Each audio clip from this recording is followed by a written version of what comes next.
So before I begin, I do want to recognize that we are here today as uninvited guests on the traditional, unceded, stolen, and ancestral homelands of the Coast Salish people, who are the Musqueam, the Squamish, and the Tsleil-Waututh people. I have been collaborating with Mary Lou Harrigan, Dr. Mary Lou Harrigan, and Providence Healthcare for the past several years to put on this Dialogue on Aging series. It's a public lecture series that has been ongoing. We started it in 2020 with some funding from UBC and has led into what is now a monthly, either online or in-person public lecture for older adults primarily, but everyone is welcome. And we've been doing it now for a few years. I represent the Edwin H.S. Leong Center for Healthy Aging at the University of British Columbia. It's a new center at our university. I am the co-lead of the community engagement group. We have online, we have at least about 250 people who have registered to be online today. So this is really exciting that we are able to do this combined event with both the virtual and the in-person. We're also very excited and for her second talk today, but her first public talk with a public mindset, to have Dr. Zayna Khayat present to present on our Dialogue on Aging public presentation titled "Old Age is Made Up: How Identity and Aging is Changing in Profound Ways." Dr. Khayat is the in-house health futurist with Deloitte, Canada's healthcare and life sciences practice. She's adjunct faculty in the health sector strategy stream at the Rotman School of Management at the University of Toronto, where she instructs courses in healthcare innovation and partnerships in the Health MBA program. Please welcome Dr. Khayat.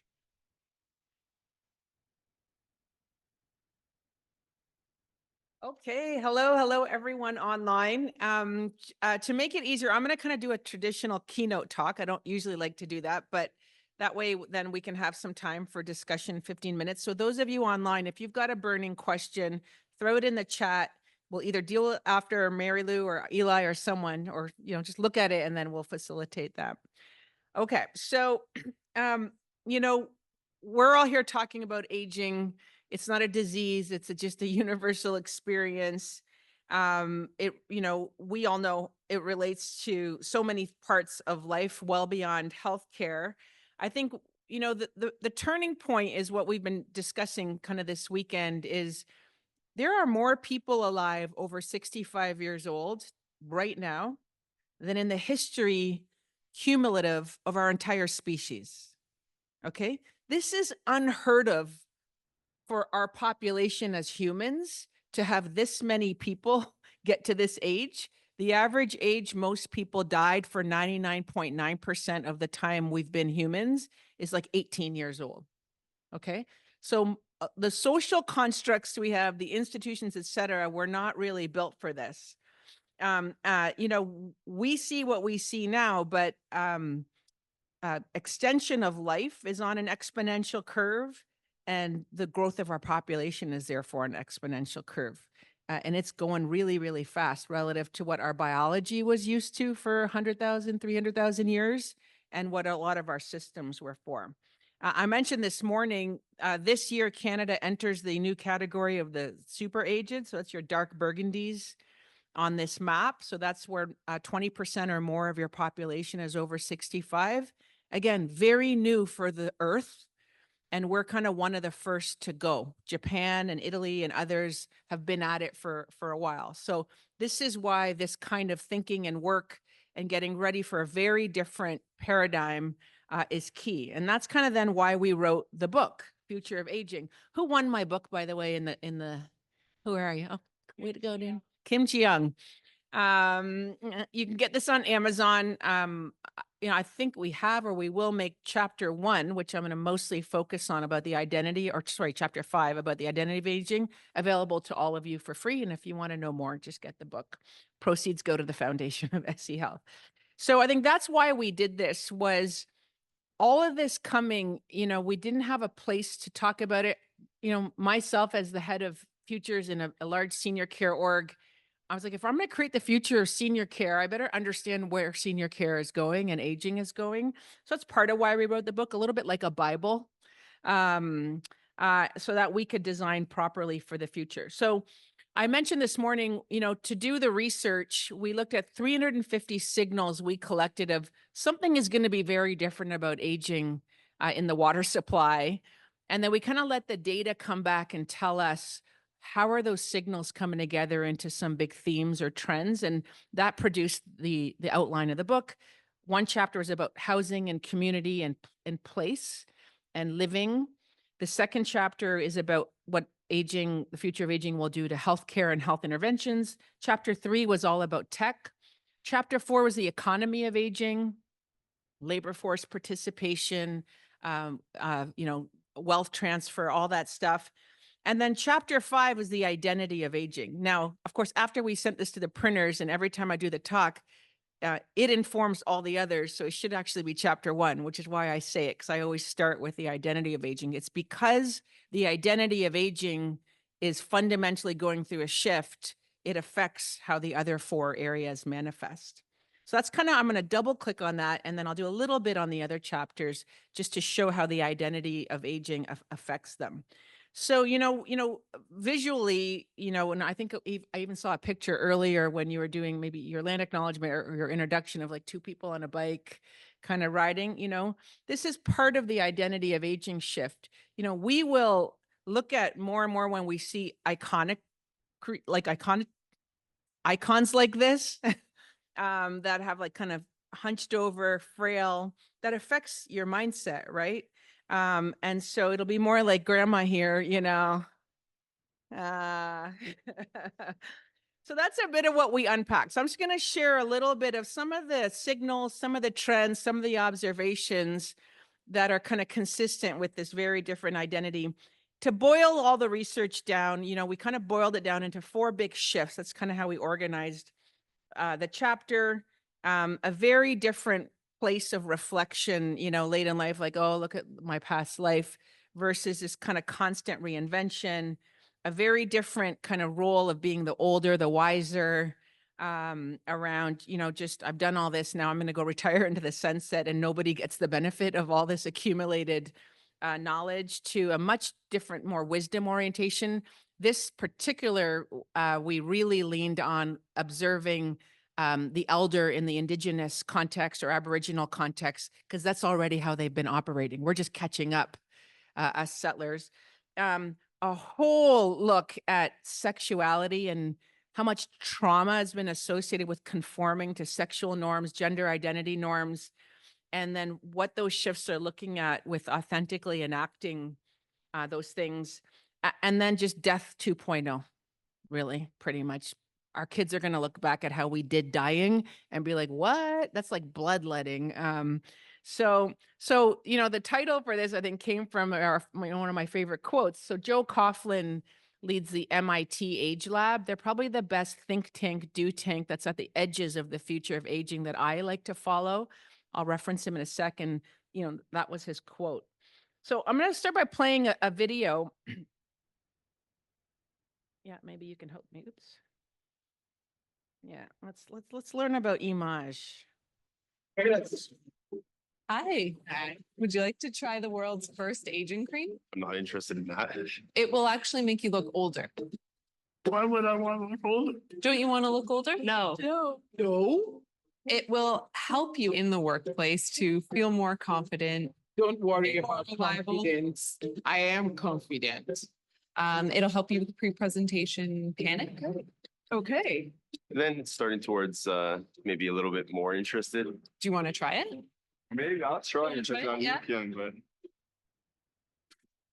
What do you think? I don't feel any different. Can I let you in on a little bit of a secret? Image, our aging cream, doesn't actually exist, but ageism towards older workers does. Did you know that 41% of older adult Canadians report feeling ignored? That's ageism. Unmask the whole story at torontoverall.ca/ageism. So, I mean, I don't know about you, but once I started to do this work, I catch ageism everywhere I go. right? You know, criticizing someone for insinuating you're old, and then your body language all changes. So, you know, the more and more we got into this chapter, and those of you who do this work a lot, you already get this, but look at where sexism was, even as early as the 50s or 60s. I know it still exists today. Or racism, like at that peak of like, really, that's how we did things? You know, that's where we're just going to have to confront on ageism. And so that's image. So other signals, I lived in the Netherlands. You know, this guy, Emil Radelband, is like kind of the Tony Robbins-ish of the Netherlands, Anthony Robbins. So he's like very charismatic. And he's like, I'm not 69, I'm 42, because he couldn't get any dates on the dating apps. Because he got filtered out. And he's like, if people can change their gender, they can change their height. You know, there are some athletes making their legs taller. You could change your hair. You could change your nose. Then why can't I decide my age? Right. So just opening a bit of a conversation. That went to the Supreme Court. You know, imagery, I'm finding ever since we wrote this book, is just a very different visual depiction of different kind of spectrums. These were photos I took. I got off at Logan Airport in Boston a few years ago, and all along the walls, you know how there's like, you know, banks advertise or Microsoft. No, this city of Boston has decided their tagline is age strong, and they're going to reframe aging as this strong thing. And so these pictures with these words like frumpy and childish and profiling, just a repositioning of language. And so I have a note I keep called the new lexicon in the future of aging, of just language that is very different from the words of deficit that we're used to seeing. And it just keeps getting bigger and bigger. I've heard the word seniors quite a bit today. It's just interesting. It might be a good conversation. There are some places and populations or pools that are totally against that word because it carries history. You know, language is mindset, right? Linguistic anthropology. And then others like, no, senior embodies wise and elder and wisdom. I don't want to lose that. Just like the debate, frankly, of the word patient, right? A patient is very patient. Some want to ditch the word patient for other words, and others are like, no, the Latin root of patient means to suffer. So I don't know. You guys can decide. But in my organization, a home care organization, we eliminated the word senior from our lexicon. The Center for Aging Better in the UK was like, well, you know, if all people do when they do an image search for old is get the hunchbacked picture, you know, let's get them some new icons. So they have a whole gallery of iconography that you can use if you visually want to represent an older adult or older adult population. And it's very, very powerful toolkit. So I'm not, I'll go through like just headlines I capture. So, you know, things that, you know, they're just becoming normal, that 100-year-olds are teaching coding or, you know, running a marathon and that kind of thing. So lots more narratives and storytelling to normalize that this will be normal aging. I think this is in China, right in front of the big, it's a big Tai Chi class. This is like sports photos of some of these pretty profound athletes that just capture the essence of their strength and their power. The AARP in the US, which represents 100 million older adults, that's like, again, 3 Canadas. Massively powerful platform. You know, they have an entire program around the silver sneakers. And it just basically like, think of Equinox or any of that for, you know, what fitness and wellness and health is at scale for this population. I'm an obsessed Raptors fan. I'm so sorry you lost your NBA team a few years ago. I'm sure you still cheer for the Memphis Grizzlies. I was at, I've got season tickets. I have a tattoo of the Raptors on my body. I'm a little cuckoo this way, but I'm used to the halftime show where these like 14-year-olds or 16-year-olds with hardly any clothes come out and do hip hop dancing. Now we have our own dance troupe of older adults, and they're incredible because they all did do hip hop dancing originally. They're the OG, but that came from the Wisdom. So the Washington Wizards, their dance troupe is the dominant dance troupe is the Wisdom dance troupe. This is a rugby club in Japan. that includes 90-year-old players. Video gaming. Okay, so video gaming is a massive industry. It's more than all other entertainment combined. There's a reason Microsoft bought Minecraft. And what's the latest one my son just told me? He needed money to buy from Roblox, and another one with like killing people. Anyway. Anyway, so the OG gamers are now in their 70s. They've got skill, they've got dexterity, they have 70 years of experience that's kind of in there, and they have a lot of time on their hands. So these people train like hardcore, and they go to the gaming competitions. This is a German team. I forget what they're called. You can maybe see it on there. I can't remember. Anyway, they have a really kick-ass name. Anyway, and they just spank all the kids and win all the awards.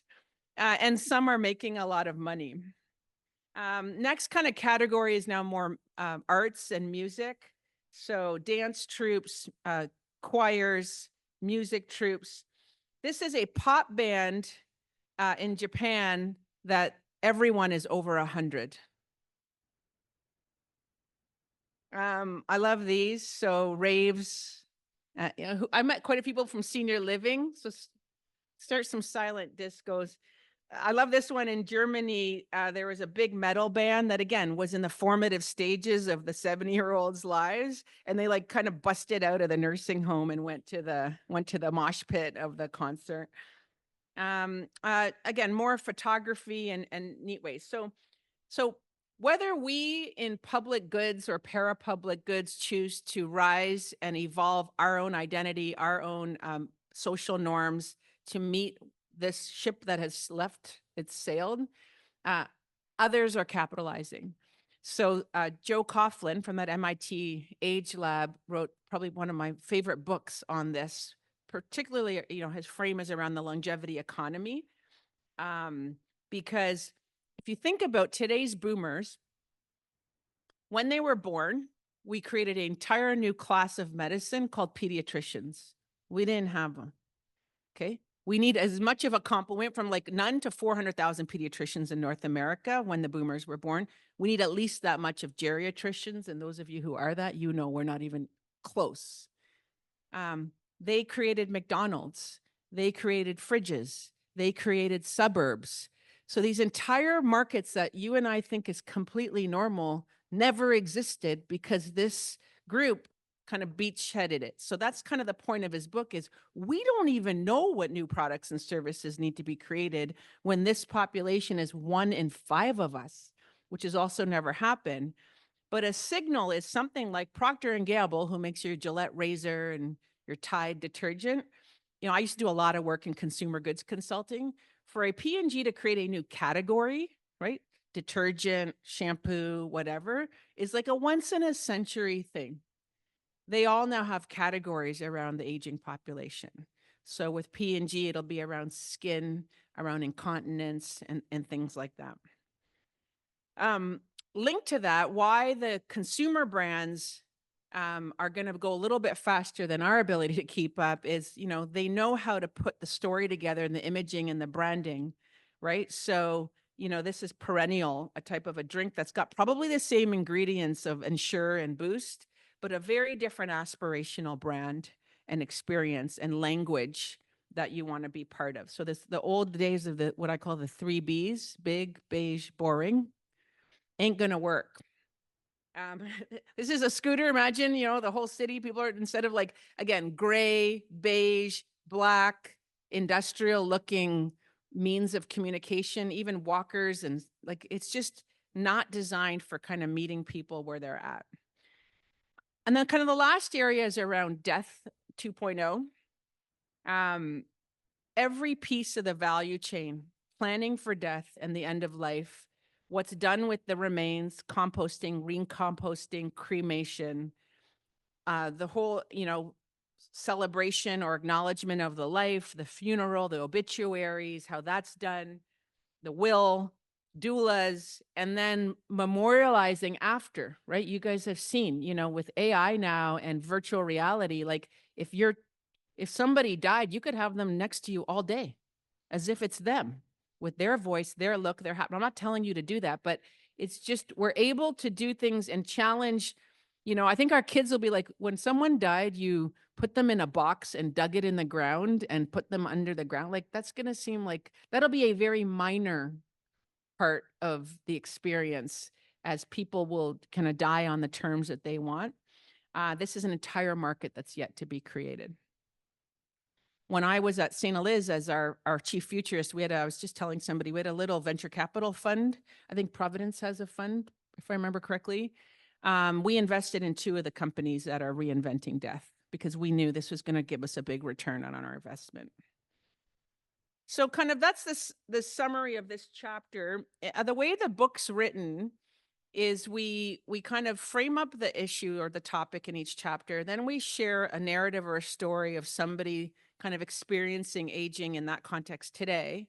We go through all these shifts I just did and we rewrite their story. And so in our book, Carrie was the persona and the narrative that we wrote from the research of today. And she pretty much has a typical experience where she couldn't stay in her home anymore, needed a bit of help with activities of daily living, was put in a facility that she tolerated, didn't really get along with some of the staff, a lot of sitting all day, kind of waiting for her son to call her, and then relishing those minutes she gets. Like, you guys know this story, right? So that's kind of the story. And then we kind of rewrite it. If all these shifts in the identity of aging manifested, what could Carrie's story be? And in this case, her son's kid happens to come one day and mentions, like, I love talking to you, Grandma, because you have so much wisdom, and the way you tell me your stories, it's not the way I hear it from other people. And so she just made it a little bit easy for Grandma to just start writing, for Carrie to start writing a blog, just reflecting on her life and key things and observations in her life. And it got a following. It went kind of viral and it became a thing.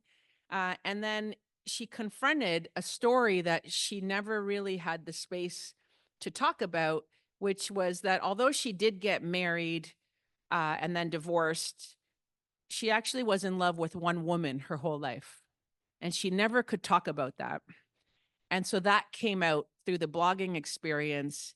And then she forms a relationship with somebody, right? So it kind of threads all the pieces of the chapter. So have a read at it. But this methodology, I think some call it storytelling, but in the futures world, we call it speculative fiction. So speculative fiction, just like when you go watch, an Orson Welles movie or Star Wars or Dune, that's speculative fiction. It's saying, if some certain sets of signals play out, I'm going to immerse you in a world of what that's like. And that might help you reflect on what you're doing today. Do you want that world to happen, like Gattaca, or not? So narratives like this in the work you do as you're trying to remember those 5X futures you want to create, write some of these stories, this fiction and these narratives, and it goes a long way. And that's kind of how we've anchored the book. Okay, so that's kind of the identity of aging. I'm going to do more of a helicopter ride through the others just to give you a taste. And of course, I'm always happy to go deep. So everything about community and where you live, some, very one size fits all predefined models. We're very good at this as we warehouse a lot of our older adults to much more kind of flex everything and being able to create whatever you define as your living community. There's a way to get there. Counting on the informal systems and luck, and do you have a kid or not, or they live in the same city or not? Are you an urban or not, as your, vital infrastructure for support being the dominant paradigm today, to an actual entire new economy forming, just like Coughlin anticipated in the caregiving economy. And I don't mean carers like we have today from, home support and all that, like a whole new economic system around informal caregiving. Before, most relationships were analog and very local. So whoever you had around you was, what's going to provide your, your socialization and that kind of thing. And now, these entire new channels for making connection, what I call omni-channel. So a little bit of in person, a little bit here, a little bit there, but the barriers are way down. And then, challenging the idea of segmenting everybody of one age kind of is over here and you young people are there, and the shift towards intergenerational. So on, where people live, right? We just moved my in-laws into a brand new retirement home. And it does look no different from this picture. I'm like, really? You could do a brand new one. Did you really have to have old, beige, boring look and feel? And then, on the website for this one, it's like fun stuff. And then you've got 3 options for fun: shuffleboard, puzzle making, and, whatever. This idea of, and I'm not saying everybody needs to live in Margaritaville and drink margaritas all day. So there's a thing on the right. She's got her own little margarita NutriBullet. Uh, but this idea that, bespoke communities or affiliate communities can form wherever it makes sense for what makes sense for me. And that's why the cover photo is my favorite one of these, which is Priya living in the US, where they had a big diaspora of East Indian people kind of getting older. And they're like, we don't want your like white people form of shuffleboard and, Salisbury steak.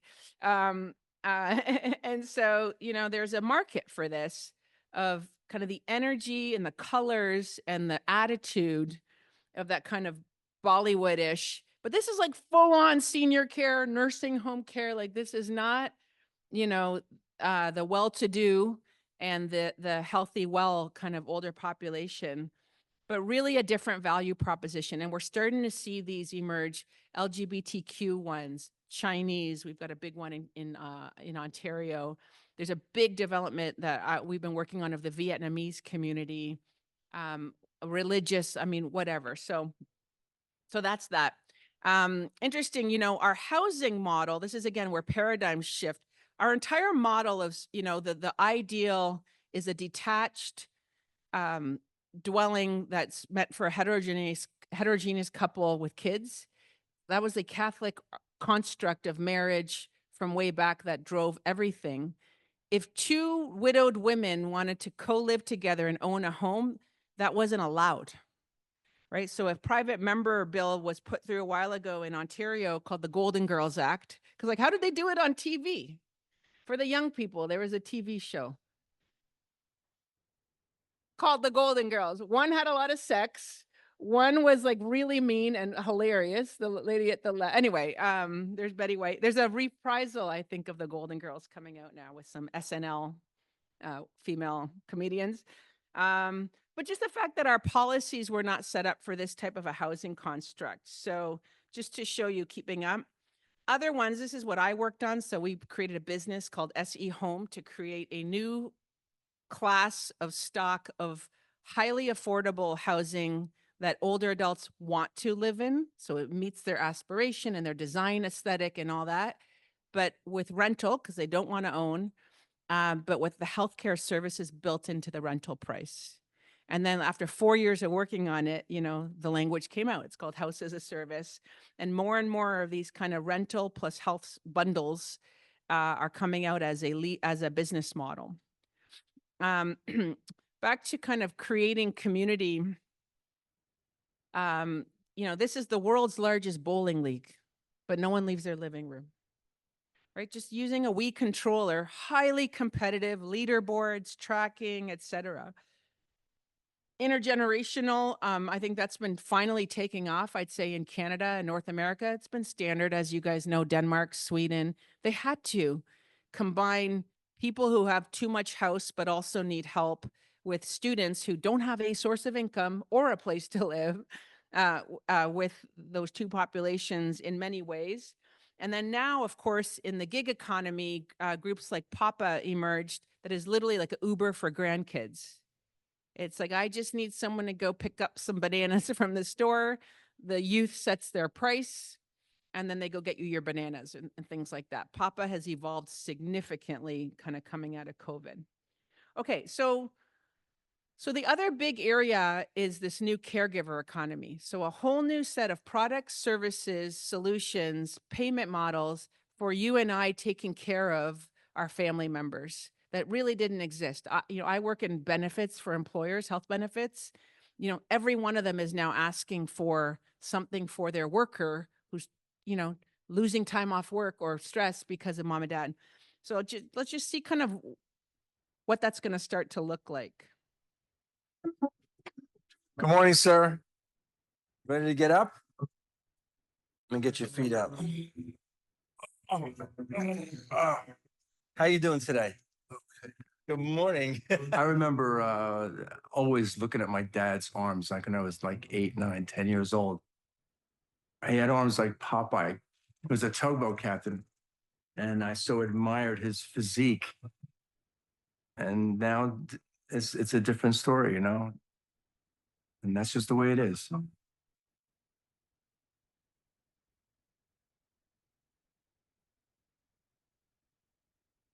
So my dad had a stroke, and now he can't get around, he can't walk. And he needs me to help him out. And my son Luke and I have been doing it.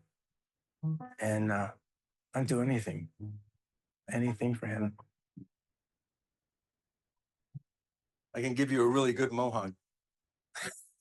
You look like a punk rocker. There's a definite role reversal that happens.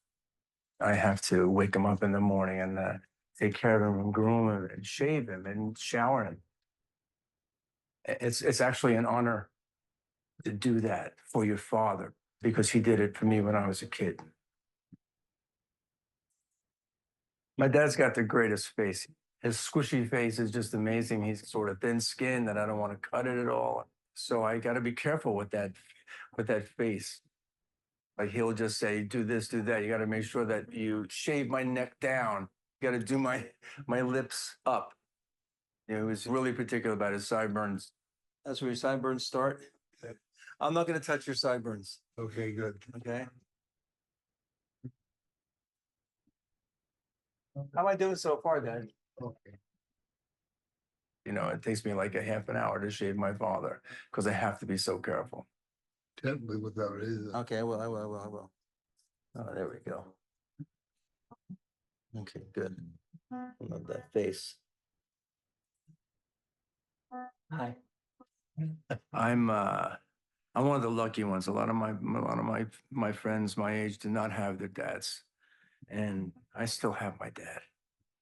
He always says to me, he looks up at me after I pour love on him for the whole day, and he says, "I don't know what I did to deserve you." And I say, "Dad, I got you. I got you, Dad."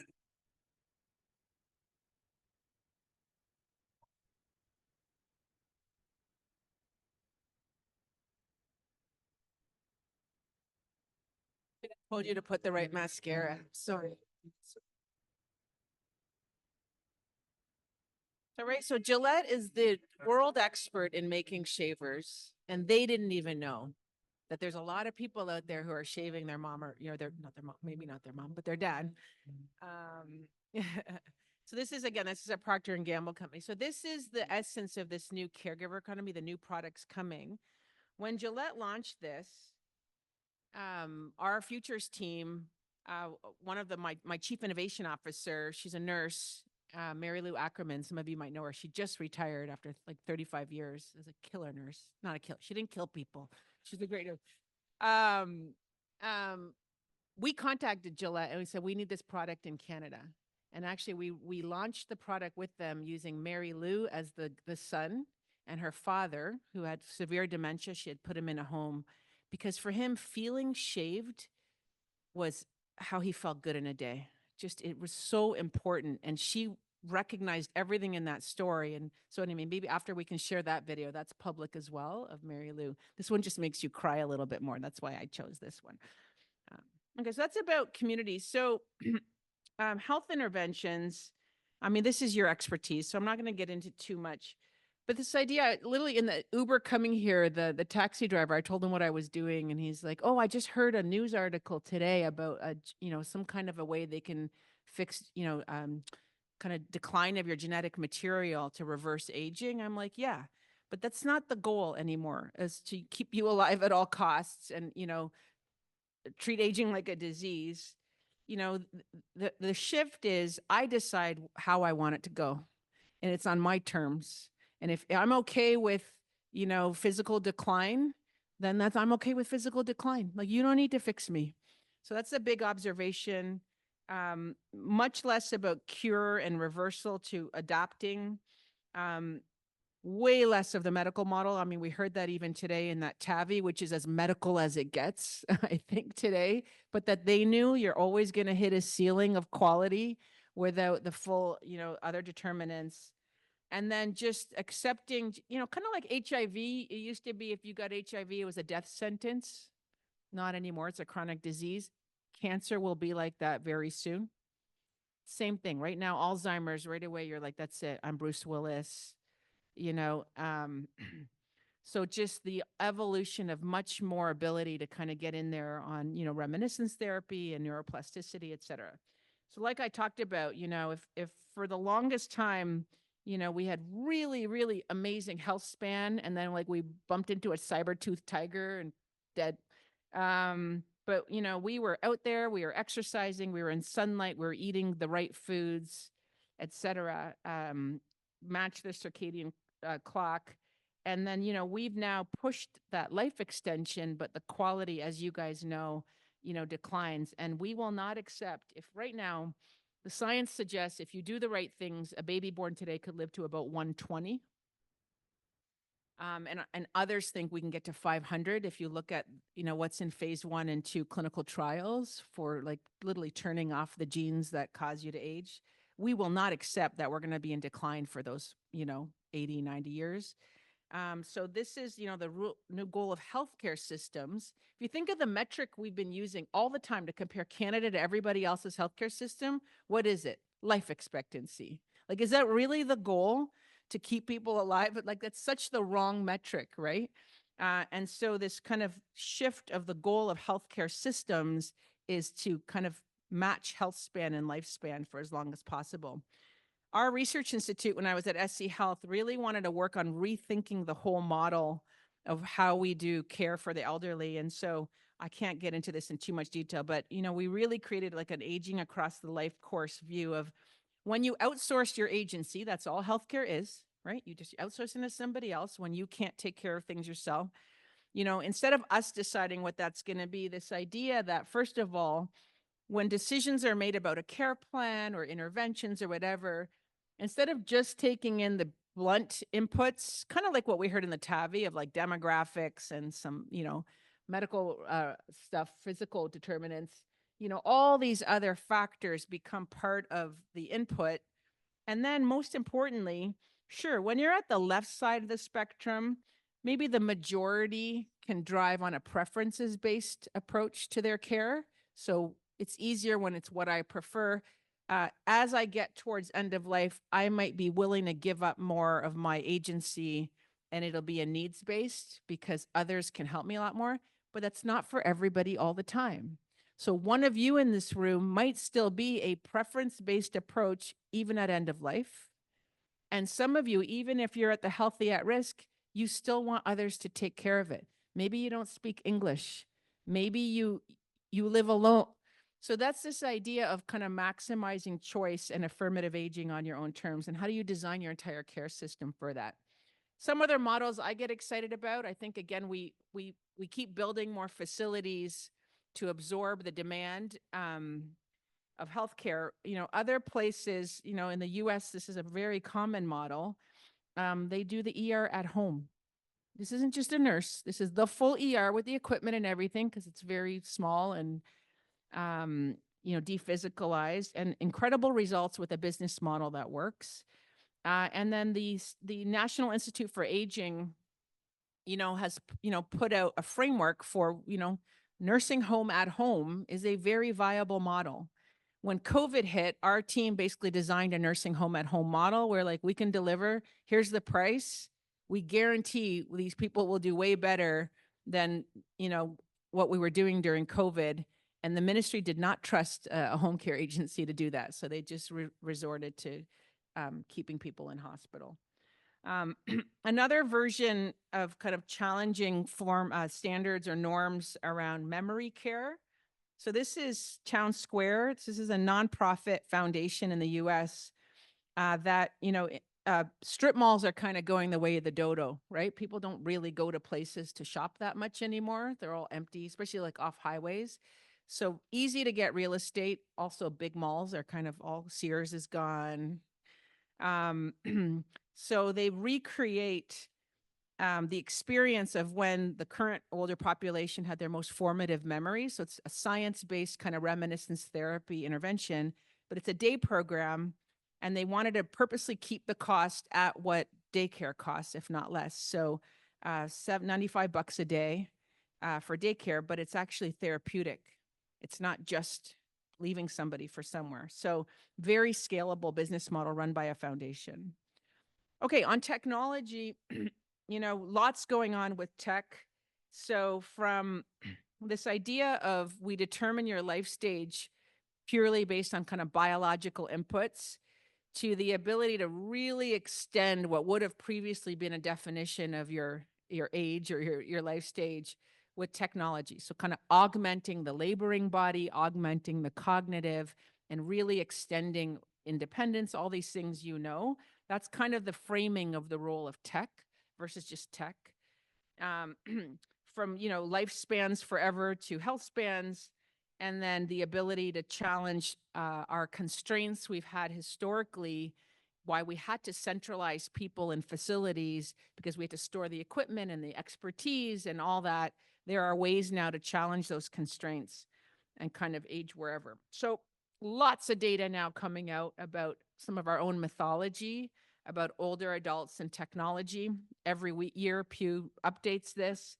But, like everything, not everything is a segment of one. So just like you can't say old people won't use technology, you can't say all of them are, in this study from the Wall Street Journal, 10 hours a day on their devices, 10 hours a day, right? But there's a spectrum and a segment, and I'm just saying the proportion that have facility with technology, it's just kind of how they do. They had to get through it for COVID, is getting higher and higher every time the studies come out. As I showed you with that bowling example, the key role of technology we unpacked in the book is it recreates inaccessible world experiences, right? So that's the ability to augment. And the easiest way is if you don't introduce yet a new thing that people have to learn how to use. That's why the iPad is so effective, the television, and then, Wii or Connect or any of these. Anyone heard of or work with Moditech yet in Canada? They're actually pulling out now because they couldn't make a good go. But this company from Norway, just had a hypothesis that people need to move, for cognitive health and other things, but that's an inaccessible real world experience, bicycling. So they just kind of went in Norway, shot some video footage of the town that these people in some of these nursing homes were from, because it's very geolocated, that they used to, go by car or walk, and their data on how much people stay on the bike, pedal more, burn oxygen, profound compared to, say, watching Fox News or something like that. And so, Motiview made this company, and then they could now link nursing homes, retirement homes, or people in their living room across the world, any stationary bike. It doesn't have to be their, it's not like Peloton where you have to use their bike. And it's literally the world's biggest road race that they've now got going. Same with, the Wii board. Another big area of technology, again, to augment the labored body that's been limited from, physical mobility, et cetera. I think our kids are going to look at walkers and wheelchairs and be like, what did you do? Like exoskeletons and a lot of these tools that are a little bit more seamless and just kind of built in. And then the ultimate is like seismic, which it's just built into the clothing, right? Which has use cases for window washers and people doing mining, to strengthen their body and let them push more, or cyber athletes. But absolute applications we're seeing in mobility with the elderly. Moving from place to place is a whole proliferation of innovation we saw in the book. So Ford Motor Company, I'm a Windsor, Ontario girl, so most people I know got their jobs from Ford, GM, and Chrysler, not anymore. This 100-year-old car company is making no money off cars, neither is GM. So these new business lines they're getting into, like a transport service for elders, they're in the business of transportation. That doesn't mean you have to make cars to be in the business of transportation. So lots of applications, and probably my favorite that isn't yet to pop, but it will. And their quote that they think senior citizens will drive the self-driving car revolution. That will be the pull model, back to Coughlin. So it's a bunch of ex-Tesla, Uber, Silicon Valley guys and women formed Voyage. They just acquired Cruise, which is literally in communities that are almost all elderly, no cars, no transit, these like Chrysler Pacificas, that are self-driving, literally just get you from A to B, whatever you need. It can fit the walker and all that stuff as a transportation model. So coming. Last is robots, whether they're digital bots, physical kind of humanoid type bots, like we've all seen Pepper. They're still a little bit clunky. That's Pero the seal. That's manufactured in Canada. The biggest, fastest uptake of Alexa when Amazon Echo was the elderly population. They drove pretty much all the demand because voice as an interface is how we evolved as a species. It's a much easier than tapping and typing. Back to paradigms, because Japan's had the super aged population, when 1 in 5 are over 65 for 15, 20 years now, government set a top-down policy that they will fund a home robot for 4 out of 5 citizens over 70, right? Like that seems dystopian to some of us, back to mindset. But they're like, well, it will be the economic sinkhole of our country if we need to somehow put these people in homes or have some labor force, and this is not just activities of daily living and IADLs and bathing and, laundry, but also massive social companionship. I did a Tai Chi class in a senior home with Pepper, and I'm like, I learned more from Pepper than ever on my attempts at Qigong and Tai Chi with a human. Okay, so a big thing here, just like with, as we're designing for the caregiver economy, we don't know what we don't know because we've never had to do this before. Just like, McDonald's came because of the boomers and all that. This kind of is a provocative piece called Uninvited Guests around you and I who have all this facility with tech, giving it to our parents and expecting it to, solve world peace.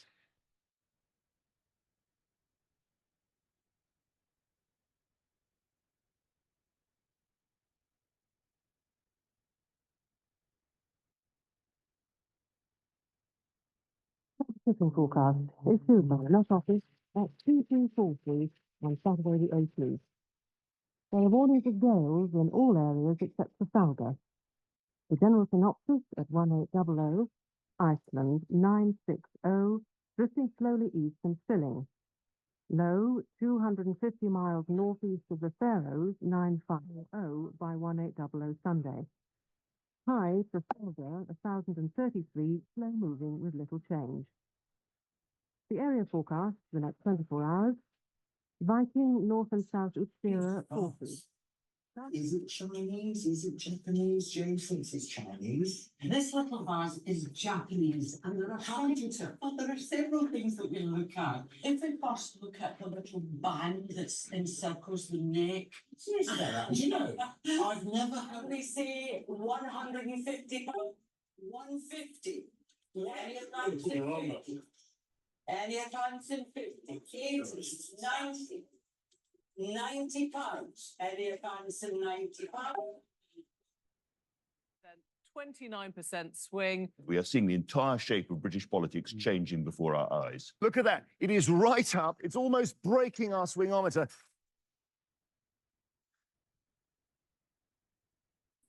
That's his bed tracker is the green.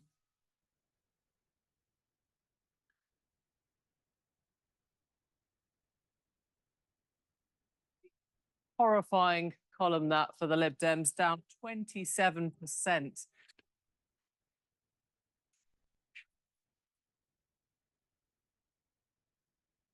Viking, northwest 5 or 6.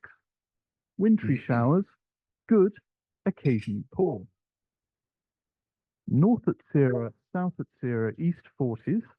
Variable 4 becoming southeasterly 5 or 6. West 40s, Cromarty, 4, That's his son, Phil. Dogger.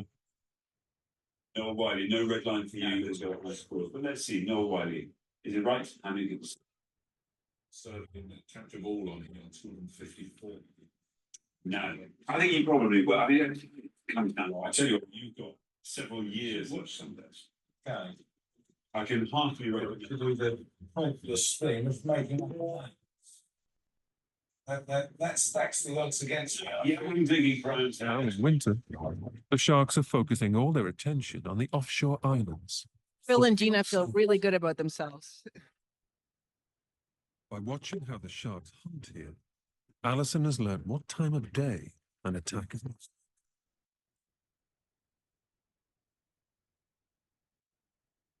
Here is the general synopsis at 0700 GMT. Cow in sea area Shannon moving slowly eastwards and filling. Sorry, that should be low in sea area Shannon. And now the area reports. Viking, northward Sierra, southward Sierra, rain at times, good. Westerly becoming cyclonic, good. Humber, Thames, Bedford, Leyland, Daff, Dover, Seoul, Haight, rain at times, good. White, Portland, Plymouth. Subway systems around the world. Would you give it to us in which city and systems, please? That's the one. Okay, let's reveal our 5 subway systems, and here they come. We have got that made you think Paris, New York City from Andy and Julian. Quickly, David and Rachel are going to say, is it going to be 15 though? Very well done indeed. That's a new market that has to be created. Now, A is London. Chink of light getting inside the telescope. The astronauts had to get the latch to lock. Doors back together and think to close the gap. And we're going to press on. If you've got a way to do it, do it. Trap and a ratchet. Floating story Musgrave improvised a solution. Okay, and it goes on and on. All right, I want to kind of wrap up for questions. I'll just kind of say on the economy, it's just this whole new language. It's not retirement, it's rewirement, reprirement, renaissance, elderpreneur, seniorpreneur, future of work, top 70 over 70. I mean, there's a whole set of signals around we will not stop our usefulness versus youthfulness, because somebody said so. And there's a whole market for this. So there's a whole economy of grandfluencers making way more money than any of us in this room are making, because there's a market for that. And so already New York Times has got kind of racks and stacks the grandfluencers on who's making money in TikTok and what have you. So hopefully that gives you a sense, and keep on going if you're challenging these, because it'll be consistent with the future of health. Thank you.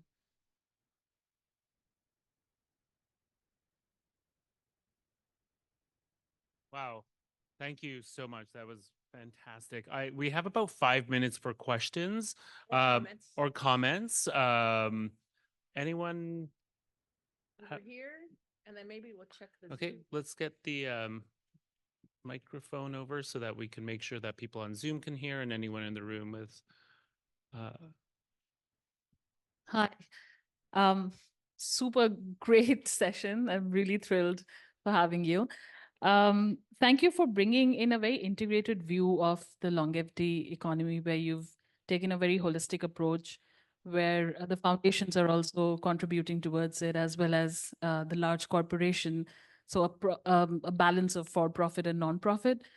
I am the co-founder of Tuk Care, a small enterprise, something like papa.com in Canada.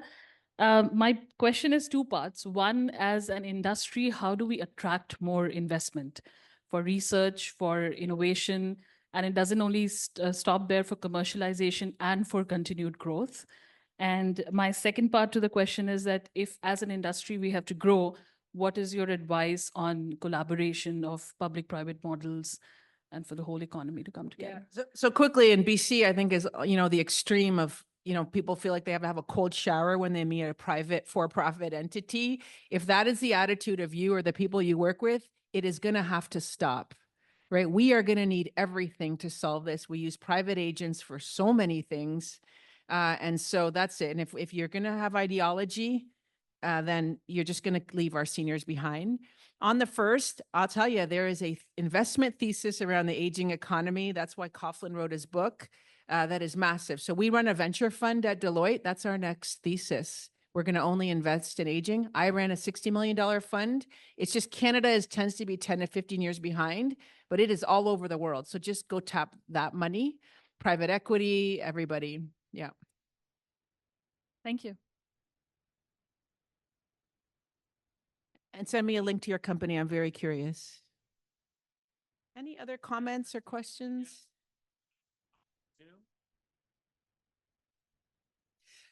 So the question is, thanks for the talk, Zay. How are you thinking about doing all of these things to change how we view aging and to make sure that groups don't get left behind, specifically those with economic disadvantages as inflation and the wealth gap keep increasing? So we talked about that a little bit this morning. If it doesn't work for everyone, then it doesn't work with everything. So designing for inclusion by design, whatever it is, one design framework you guys have probably heard, it's 8 to 80. If an intervention you're designing works for an 8-year-old and an 80-year-old, it's everybody in between it'll work for. So that's kind of how. I think on the first part around, what was the first part around? I missed it. Can you repeat it? Yeah. It was about how you're thinking of getting everything done. Oh You've yeah, and a bit spoken of about. so I'd say, I would follow, like I mentioned, what happened with sexism, what's happened with racism and other isms. It kind of it pulls us there. If you don't meet people's needs where their social construct is, you will not be relevant, or you'll miss market opportunities, one or the other. You won't be able to get talent. So I think it's just keeping your, eyes open. That's why we wrote the book of what are the signals, what are the trends, taking risks, trying new things and testing, and if it doesn't work in this part of BC, try it over there, right? It can't be uniform. That's the key versus us top down going, you will change your identity of aging. That's not going to happen. But our older population will pull us there, whether we want to go or not. Yeah. Okay, well, have a great conference. Thank you so much.